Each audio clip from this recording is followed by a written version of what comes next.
the culmination of a strike that actually started 2 days ago when NUMSA affiliated workers at Extremetec, which is an agency that collects bus fares for the city of Tshwane, went on strike demanding 2,500 of transport allowance, as they were saying that they report for duty around 4 a.m. and knock off around 9 p.m., times during which it's actually a struggle to get transport. But I'm joined now by NUMSA's national spokesperson, to actually tell us about the outcome of the interactions they had with the MMC of Transport. Thank you so much, Pagamile.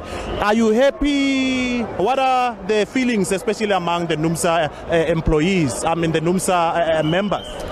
I must say, as NUMSA, we did, let's put it this way, we do feel that the engagement that we had with the MMC for roads and transport was positive, in the sense that when she stood here and heard from the regional secretary of NUMSA in terms of what he had to say about the demands of our members, she responded to say that they would actually be meeting this weekend to discuss these demands, and they would try and see what is possible in the budget to try and accommodate the demand of transport allowance. So for us, we see that as a positive step.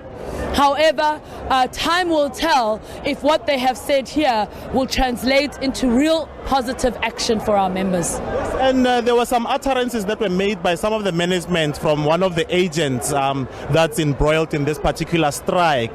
Your impression of that interaction? We were quite disappointed, actually. I think it was the representative from Extremetec, if I'm not mistaken, who was the one who came up and was expected to address workers. And his response was simply that we can't make any promises. How does he say that when he's not the one? I mean, he's the one who's been claiming. These agencies are the ones who claim that the city must assist.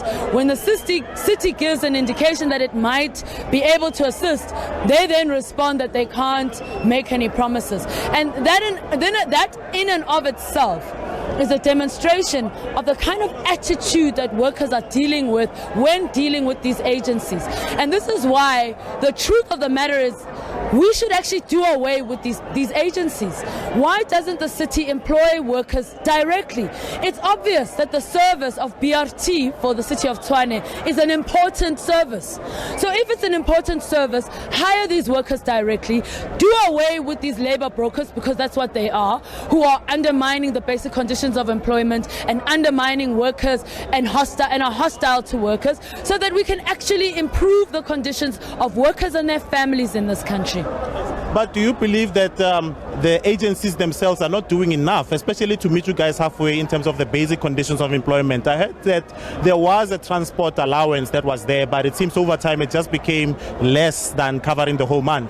Indeed, that's certainly the case at TRT, where there is a transport allowance, but it certainly doesn't go far enough in covering the costs of transport for workers who are coming in very early in the morning and knocking off very late at night.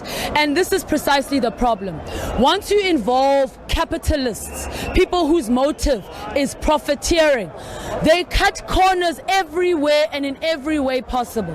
And one of the corners in this instance that these agencies are cutting is the demand that's stipulated in the Basic Conditions of Employment Act, which states that if workers are working awkward hours, either the company must provide safe, reliable transport, or they should give them an allowance. So this is why we're saying if these agencies are refusing to cooperate, they must lose their contracts. They must be done away with. Workers should be employed directly so that the laws of the land can actually be adhered to with respect to the Basic Conditions of Employment Act. Thank you very much. Well, that was Pagamile Hlubim actually saying that, the employers, which are the ones that are agents working on behalf of the city of Tshwane, should be done away with that, so that the employees can be employed directly, so that there won't be any contraventions of things like the Basic Conditions of Employment Act.